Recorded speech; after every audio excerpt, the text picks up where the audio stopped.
Taking a full look at weather tonight, Weather Authority Chief Meteorologist Dan Cianca, after watching that video of the family, kind of reminds you of the importance of being surrounded by family this holiday. Yeah, here we are heading into Thanksgiving tomorrow. Hopefully you get to spend some time with your family. Yeah. And let's take a look at what's going on out there. A live look from Domenico's on the wharf. We're seeing mostly clear conditions again tonight. No major issues with clouds. We had a few low clouds just offshore, as we can see on this cloud and visibility tracker. They just haven't really made too much inroads on reaching it toward the actual coast. So that's the good news, I suppose, right now. No fog to deal with overnight. And as offshore winds really kick in tonight, the chance of seeing that fog will actually continue to diminish. So I think we'll probably stay in the clear.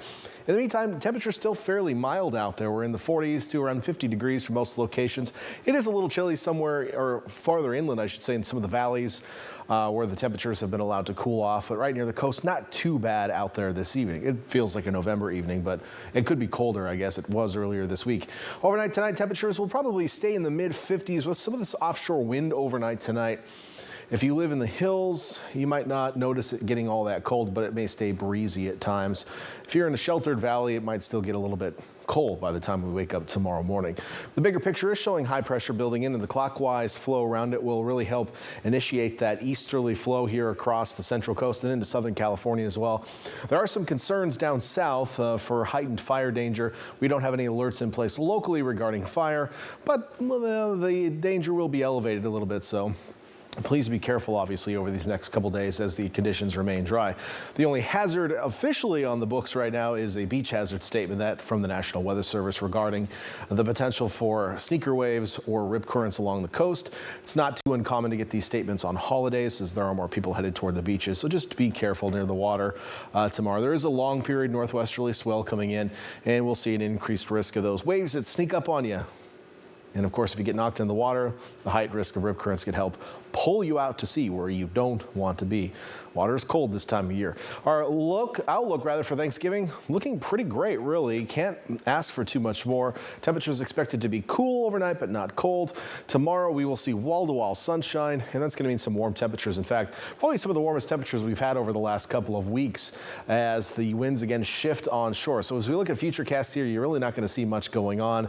There are no clouds expected in the forecast. We'll just continue to see that light offshore flow throughout the day tomorrow. So let's just fast forward things to temperatures. Here's what I'm expecting for highs tomorrow. Back to 73 in Scotts Valley, in the 70s in Santa Cruz, Capitola, warming from today's highs, which were in the 60s. Ben Lomond at 72, and even the lows overnight not quite as chilly as we were earlier this week. However, it will still be in the 30s in the valleys. On the east shore of the bay, look at these mid-70s, Watsonville, Salinas, low 70s to the coast. We could even creep warmer than that in some areas. I've got Hollister as my hot spot tomorrow at 78 degrees, closing in on the 80s. Nice and warm out there. 77 in Gilroy. Over to the Monterey Peninsula. How about this for Thanksgiving Day? Low 70s across the peninsula.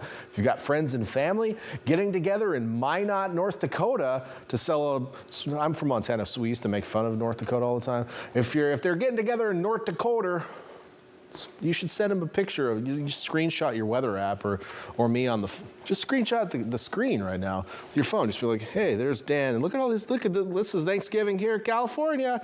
Yeah, it'll be fun. I promise you that. How about down south? We'll take you down the Salinas Valley, or technically up the Salinas Valley. Highs in the 70s. How about 76 in Soledad tomorrow, and 30. That's a number I heard in my ear a moment ago, which means we have 30 seconds left of weather, which is now probably 25, 24. But the 30 is the low in Bradley as well tomorrow morning, which is warmer than we have been in recent days. That 7-day forecast looks like this. We're going to stay warm through Black Friday. Try not to tear each other apart, getting that new air purifier, please.